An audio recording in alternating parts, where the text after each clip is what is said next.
Getting beat up by 9 guys in Syracuse, to me, there's not a whole lot of shame. Welcome to the Heel to the Face podcast. And this right here, with your hosts, Jared Wicks, Brandon Icebreaker Clements, and Paul Boy Green Esden. It doesn't matter what your name is. And that's the bottom line. Cause Stone Cold Texas. Best there is, the best there was, or the best there ever will be. Brett screwed Brett. Because it's what's best for business. To be the man, you gotta beat the man. The champ is here. Oh yeah. New Day Rock. And if you're not down with that, we got 2 words for ya. Tweet us using the handle at Heel to the Face. Woo! Let's get ready to suck it. The bell is rung, so let's step in the ring with your hosts, Paul, Brandon, and Jared. I might as well tag me up with my buddies from Syracuse.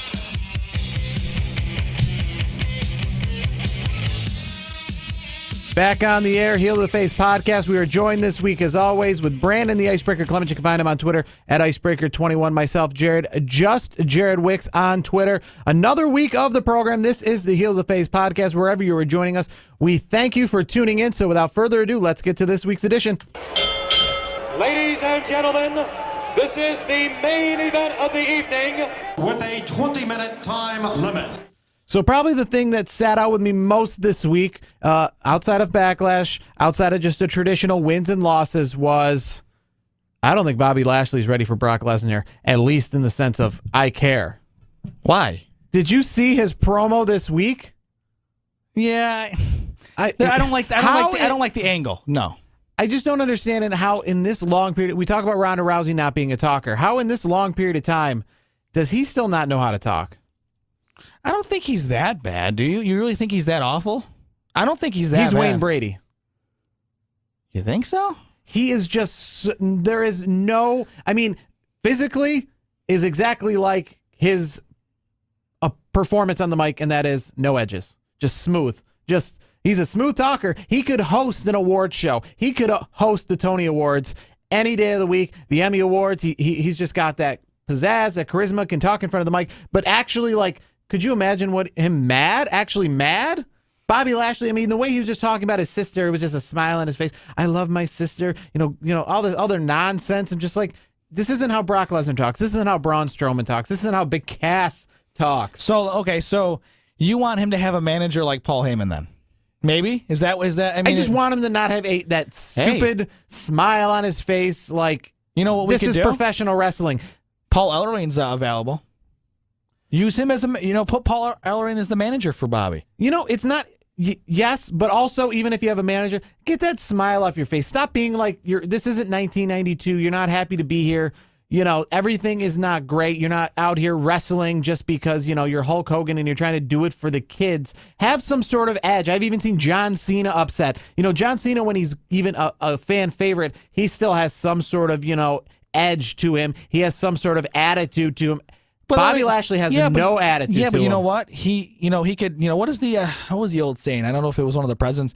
Isn't it like talk softly and carry a big stick or something? I might have that completely wrong. Yes, but this is professional wrestling. It doesn't work like that. Yeah, here. but here's the thing though. If you think of it, I think his resume is better than Brock Lesnar's, to be honest with you. If you look at his career record as an MMA fighter, he's a better fighter than Brock Lesnar. I get it. He wasn't in UFC like Brock Lesnar, but let's be honest, the heavyweight division in UFC is kind of a joke, to be honest with you anyways.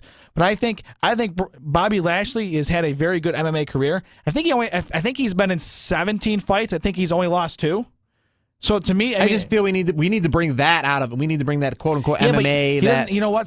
Get that smile off your face when you're in a promote. Like when Braun Strowman sits down with Renee Young, he's like, "I'm back. I'm here to take over. I'm here to win the belt. I'm here to kick some ass." Not, I'm happy to be here. What a great day. WWE, what a wonderful place. Yeah, but wouldn't that be the nicest guy in the world? Wouldn't that be a great flip of the switch though? Where like everyone's like, man, he's like kind of soft, and then like he just comes out and just destroys Brock Lesnar, like turns this mean aggression. I think maybe WWE's doing something like that. Possibly. I hope that's what they're doing. Because they're like, oh yeah, because like Paul Heyman, he cuts the best promos in the business. We know that. He could say, well, Bobby Lashley, I think he's kind of a soft guy. He's a big guy, but he's Like he'll kind of like come out and say he's kind of a pansy. You know what I mean? Like he could be playing with flowers and daisies and all that, all that stuff. And then like out of nowhere, you have him at a pay-per-view and he kicks the crap out of Brock.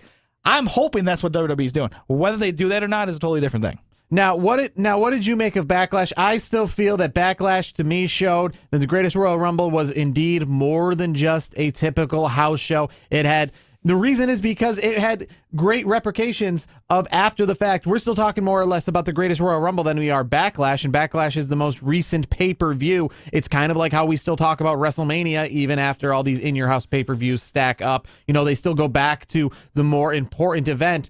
And, Backlash did not feel like the more important event, not one bit. For the record, on the Backlash, you guys can check out the Heel to the Face YouTube. I think I was perfect for the night, so I just want to throw that out there. And everybody who says that the Greatest Royal Rumble felt like a house show because all the titles retained except for the vacant tag team belts, Backlash was even worse because there wasn't any vacant belts. So literally every title retained. The matches that didn't have titles on the line, the good guys won it just like at a house show, so we didn't get to see Kevin Owens and Sami Zayn progress the story there a little bit with, are they still buddies, I guess. And the main event, Roman Reigns wins as usual. As usual, you said last week on the show he's been on a losing streak. How is winning Correct. like usual? You're right. He was on a 2-match losing streak. That's a lot for Roman Reigns. So he didn't win. He won as usual in the sense of there's nothing on the line.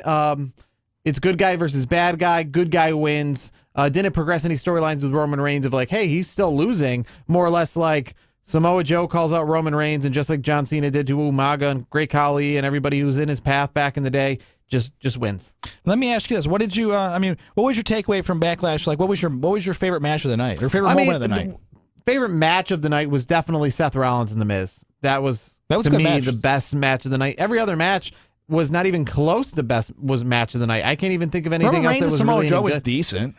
It was decent. So the problem with that match, you putting that on last, and Shinsuke AJ was pretty good. That might have been their best one yet, actually. Yeah, I thought that was better than Mania. Yeah, that might have been their best one yet. Putting that on last with Roman Reigns and Samoa Joe was tough because they're very technical. They're very, and that's a problem that people have with Brock Lesnar and Roman Reigns. It's kind of a quote unquote boring style. So, putting that match on last after it was a really long pay-per-view event, first time ever I noticed people leaving. Myself, quote unquote, kind of included. I didn't leave, but normally I'm in my seat, when the pay-per-view's over, I'm waiting for Edge to come out there, cash in Money in the Bank. He did that one time when I was at a pay-per-view, so you never know what's going to happen. This time, left my seat, went down to the lobby, watched it from like a closer perspective where I could watch it while in like the hallway. As you're kind of leaving. And as the bell rang, it was like it was like they're giving away $1 million outside. Like, who could get the hell out of there You're like, fastest? I'm out. Yeah. Well, plus you had to drive back and go to work the next day. I had to drive back. But, these in-your-house pay-per-views, traditionally, what most people used to expect is they start at 8 o'clock and it's over by 11. Roman Reigns' music's hitting to come out to the ring at like 11:10. Yeah, this isn't I know. WrestleMania. This isn't, nobody's there on vacation. Nobody came to Backlash like they do WrestleMania where they're like, well, I'm staying in town for Raw tomorrow night. Most of them have to go to work the next night. Most of them are local people in the area, in the New Jersey, Connecticut area, going home after the show, kids at school. So you're starting to push these events past 11 o'clock. Now, I think it ended at like 11:30. It's too much. And to have a match that really had not that much importance. Again, this isn't WrestleMania. This isn't the main event of the year. This is, Roman Reigns, Samoa Joe. You're like, well, who cares? What happens if Roman Reigns and Samoa Joe wins? There's not really much of a difference, regardless. So I got to ask. No one's coming out to cash in Money in the Bank. So I got to ask you. So how many hours of sleep did you get into work the next day? I know you. I did get home at about 3, a little before 3, like 2:55. I made great time. The MapQuest. What is this? 2001. The GPS says that it was going to take about 3 hours and 40 minutes. Got home in about 3 hours and 20 minutes, maybe about 3 hours and 15 minutes, and that included a stop at a gas station. I was hauling, no rolling. stopping. Even in the gas station, I was in and out of there. You just want to get home, go to bed. Yeah, just zipped home, got home as quick as can be. I didn't think it was that bad of a pay-per-view. I thought the matches overall were decent. I enjoyed it. I mean, Daniel Bryan and Big Cass, that was a decent match. Again, it would have progressed the story a little better with Big Cass, but having Daniel Bryan win, it's just house show results. That's what we got. If you were a kid and you went to this pay-per-view, it was a great time for you. All the good guys won. Yeah, that's true. You know what, though? I still liked it more than the Greatest Royal Rumble. Call me crazy. I just liked it better. I mean, it wasn't, 5-6 hour show? No, it was not a 5-6 hour show. I was okay with it. I mean, to me, yes, we got to see some matches with, championships on the line, so that was cool. I enjoyed that. I mean, we got yes. to see championships on the line at the Greatest Royal Rumble as well. I mean, Brock Lesnar versus Roman Reigns. Even if it was a retention, it was still like a lot more promoted those matches, than Roman Reigns versus Samoa Joe in a non-title match. Let's be honest. I'm over Brock Lesnar and Roman Reigns. That match was played out. To me, it's the finish was cool where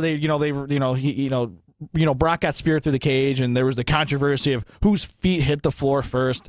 Which I don't know why they're still selling. Brock Lesnar won that match fair and square. Roman Reigns did a good job in realizing that he had, and I don't know how he didn't bring that to anyone's attention when he rolled over. Hey, I dangled my foot in the air for you guys. Like, you don't have to say that, there was a controversial finish here. Go back, look at the tape. I did my job by sticking my foot up in the air and not putting both feet on the ground. Brock Lesnar did win that match fair and square. I brought this up last week. I don't know why they're still selling the controversy, because if you rewatch it, yes, Roman Reigns' feet touched the ground first. If you rewatch it, Brock Lesnar's feet touched the ground first. So after that fact, Brock Lesnar did actually win without controversy. So I felt that they went to that controversy angle too soon, and now they can't go back on it. Now they can't be like, oh, actually, no, on third review, there is no controversy. So let me ask you this. So what did you think of the Raw and SmackDowns this week? Raw, all I could take away from it was that promotion. The Money in the Bank matches were all right. The main event was decent. That's kind of a feud I'm kind of interested in, with Jinder Mahal coming in to attack Roman Reigns at the end of the night. I know, that's different. Yeah. I didn't see that so coming, that to is be honest something with you. I would like to see. Now, going kind of back to Backlash, somebody, I brought to my attention last year's Backlash, Jinder Mahal became WWE champion at last year's Backlash. So would you say, if you attended Backlash this year with, Roman Reigns music hitting and the results you got, would you have rather been to the Backlash where Jinder Mahal left as champion over Randy Orton on a Smackdown exclusive pay-per-view, and Shinsuke made his debut in a not important match against Dolph? I don't mind Jinder leaving as champ, though. So then, yes, you would have, because then you were watching. If you don't mind him leaving as champion, I don't, because that would be what mind. would hold anybody back, is seeing him leave as champion. You know what? Him being a champion when winning the championship for me with Jinder Mahal, that was a surprise. I mean, when he won the title, I'm like, and actually when he won the qualifier, remember that he won on what was it, SmackDown? He was watching. Yeah, it was on SmackDown. He won it. I'm like, wait, are they really going to put the championship on him? And they did. To me, that was cool. I mean, yes, I think Jinder Mahal, it's one of those situations. I know we've talked about it many times, in previous episodes. I think putting the championship on him actually has made him better. Made him more, made him so that we have what we had on Monday Night Raw, him attacking Roman Reigns, and who would have thought that 1 year ago? It's not like, and to me, if he didn't win, if say he never won a championship, all this, it'd be to me like the equivalent of like Zack Ryder, like attacking Roman Reigns. Like, what's the point? But for Jinder, he has stock. He does. He's a former champion. I think he's got stock. I think he's doing a decent job. And I'm really curious to see what's going to happen with him and Roman Reigns. I think that's going to be a very interesting storyline. The one good result, if you're not a kid, that you saw this week in WWE was on SmackDown when Rusev beat Daniel Bryan to qualify for the Money in the Bank pay-per-view event in the match itself. He's still getting in. And that's what I'm thinking too. And that's the problem with these qualifiers. It's not your only opportunities. Okay, well, so okay, what is it? Next couple weeks, we're gonna have the losers bracket. Yeah. Losers Fatal 4. and that's the problem. These would be awesome results if it was qualifying match, winner gets in, loser is completely out. Not like winner's in, loser's got to try again. Hey, just think of it this way: the other surprise of the night was Mandy Rose beating Becky Lynch. I didn't see that coming. Yeah, no, I mean that was a good surprise. I know Corey Graves is a big fan, so that's his. I think that's Corey Graves' favorite superstar. By the way, he talks about her like no other superstar. So I wish that was a Money in the Bank qualifying match. That should have been, because then you're like, whoa, wait, Mandy Rose is in over Becky Lynch. Like Becky Lynch is. Well, I mean, if you're putting money, obviously this is staged and everything, but if you're putting your money on who's winning, Mandy Rose or Becky Lynch, your money goes on Becky Lynch, right? Most of the time. Yeah. And so only 6 women are going to get in from both shows on the Money in the Bank card. So essentially we still could have a championship match for one of the women's belts at Money in the Bank. Obviously not both. I don't think we have 2 spare on top of 2 champions. So that would be, 3 women's matches? Yeah. But you can still have a championship match at the card itself. So maybe somebody like a Becky Lynch or a Mandy Rose, if they're not in it, could go for the belt against Carmella. Now, what do you feel about Carmella? I mean, she won pretty clean at Backlash. Are you high on Carmella as women's champion? I am. I said it last week. Is Mella money to you? Mella is money. Here's the thing. She may not be the technically gifted, she might have the genetics, that Charlotte Flair has, or the in-ring ability of, a Sasha Banks or a Bayley. But I think as she's grown, I mean, it's the same kind of thing with Jinder. Like, the championship's making her more legit to me. I mean, before, like, no one really thought, like, when she won the Money in the Bank, I'm like, okay. So, and I even said, I was like, maybe she cashes in on Asuka and loses because that's what Carmella would do. That's what I would think. But I think after seeing her win clean against Charlotte, to me, I'm buying stock. I think Carmella could be a champion for a little while. It's strange that she recently cashed in that Money in the Bank, and we're about to have another Money in the Bank pay-per-view again. This one, we got a little break, though. We got a little break before Money in the Bank pay-per-view coming up. Yeah, what do we got, 6 weeks? Yeah, I mean, it feels like, what is it, WrestleMania coming up here? I know, right? So it better be a damn good pay-per-view because we usually get one every couple weeks. Yeah. Or every other week, it seems like. But Rusev in the Money in the Bank, are they finally going to pull the trigger on Rusev, you think? Or no? Or is this just a big ruse again? Put him in the match, but he's still going to fall short? No, I think he's in. I think they're going to do it this time. You think he's going to leave with the briefcase? I do. I don't know why. I have a feeling. There's obviously been some tensions between Rusev and WWE management and creative because we've seen the social media. I think maybe this is his way. Maybe this is the creative way the creative writers, their way of putting him over, and also maybe it's that was his way to get to Vince and say, hey, I'm a commodity. The fans love me. I'm so over. I mean, and he could say it like this. Roman Reigns isn't over, but you're still pushing him. I'm over with the fans. Why the hell am I not? Why am I still getting defeated by guys that shouldn't be, that I'm better than? So to me, I think it's time for Rusev to get the. I really think he's gonna get the briefcase, and I think he's going to be a champion in the next 12 months. If he wins it, he'll be a good surprise cash-in, I think. Now, what do you make of this story? I can't find any great sources for this, and that's kind of the problem with it. Wrestling media is the source for this, I guess. But Saudi Arabia man arrested for criticizing professional wrestling during the week of the greatest Royal Rumble. Apparently, I think he's a journalist in Saudi Arabia, and it had something to do with, it didn't say word for word what he said, but something to do with the fact that WWE signed a 10-year deal with Saudi Arabia, whether if it was him saying, what are we doing? Why are we getting in bed and spending money on this stupid product or something? But arrested for criticizing professional wrestling. Well, hey, remember it. I mean, Can we bring that to America? I mean, Saudi Arabia, it's a different culture. It's a different deal over there. So, and none of that surprises me, to be honest with you. I mean, the whole thing with, Corey Graves is in hot water because he kind of put out something on social media about, the females not, participating in Saudi Arabia. Yeah, as soon as he came back to the States, he put out something, thank just God. be thankful for living in America. What do you make of the current travel schedule going on? I was looking at this. I know WWE travels. We all know that. They travel all over the world. Obviously we saw the greatest Royal Rumble, but recently, so they went from South Africa to St. Louis and Louisville for Raw and SmackDown. South Africa for a weekend, St. Louis, Louisville for Raw and SmackDown. That Friday, they went to Saudi Arabia for the greatest Royal Rumble, came back on Monday and Tuesday for Raw and SmackDown in Montreal, and then Backlash in Newark, New Jersey.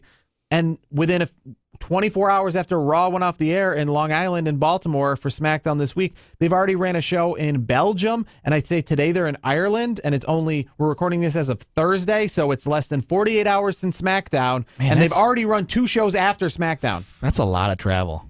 That's man. I hope the WWE superstars are getting points for this. That's a lot of travel. Now you wonder, if and this is what I kind of feel that there's a trade-off. Yes, if they performed at less shows, they would have to get less money. But you got to think there's got to be a trade-off, and that's my problem with WWE, running the company as a whole when it comes to pyro and all this other stuff. I brought it up this past Sunday when I was at the show to Brandon over here. We don't need the LED boards. On the 2 sides of the ring, there was a classic apron. And when I mean classic apron, I mean they still printed a brand new apron for Backlash. So you think that these LED boards are, a cost cut because they don't print current, aprons I just want the for the cloth. ring. They do currently print cloth aprons for Backlash with the new Backlash logo, just like they did for WrestleMania. So it's not just LED boards. They are printing new aprons. They're just putting them on the non-TV side and using the LED boards. Now, I'd rather see that all the way around, or you could even put, for example, okay, so they print 2 aprons, put one on each side, and then on, I want to say back in the day, they would put, a generic one on the non-TV side. So on each side of the ring would be the new WrestleMania apron, and then on the other side, it would just be the WWE one. Yeah. And then maybe throw in a few fireworks for the money you're saving on not having to ship the LED boards. Yeah, that to me, the LED thing, I'm with you on that. I don't care for it. Go back to the old school. Get the cloth all the way around the ring. That's to me. It's things that don't, it's trade-offs. And back to the travel story, they're traveling all over and they're making all this money. I know that a lot of WWE superstars would say, listen, how much do I make a year? $300,000. Can I make $250,000 and, have a few more days off? Yeah, what do they work? 320 days a year? It's something ridiculous. It's just crazy. I know that they travel and they do these tours. Raw and SmackDown this upcoming week are going to be in London. So this tour is not just now and then they travel back home, but it's going to be all week. The logistics behind it are whack. Like, why don't you, if you're already going to be in Saudi Arabia, why don't you, like South Africa, Saudi Arabia, and England, do it all in like one tour and then come back? Yeah, why were they in South Africa before Saudi Arabia? Going across the pond, then back across the pond, one way. Do it all in one shot. And then once you're done doing the tour over... spread it out. Why were they in South Africa in April and then England in May? How about South Africa, in January? Yeah, exactly. And then England in May. Logistically, it makes no sense. But, we're not, They're just all over the place, traveling, going crazy. So Raw and SmackDown this upcoming week. Now, a little preview of Raw and SmackDown this upcoming week. They're in England. We don't really know any matches, but they will be on tape delay, so neither match will be live. Your opinion on if we see anything, if it's going to be a generic Raw or if we're going to see something good, because sometimes they flip the switch. Being in London, they like to pull out some stops. Sometimes being in London, they give us a generic show because they know we're not even watching it live. I think this year, I think we're going to see a surprise. You think we're going to have a good Raw this week in London in comparison of it's pre-taped, so let's just give them a tribute to the Troop style show. No, I think it's going to be a good Raw. I think the British fans deserve it. I know. Think of it this way. Triple H has been hyping up like recently in recent interviews that he's like, yeah, don't worry, London's going to get a big pay-per-view very soon. So to me, why say that if you're going to give them a crappy show? All right, Raw and SmackDown this upcoming week in London. Raw in less than 2 weeks from Albany, New York. My truly self, I don't know how to say it. Yours truly, God, I'm bad with the English language, will be at that Monday Night Raw in Albany 2 weeks away. But that will do it for our segment on YouTube. If you are watching us on YouTube, don't forget to look for our social media Smackdown, where we talk about our tweets of the week and our Twitter questions of the week.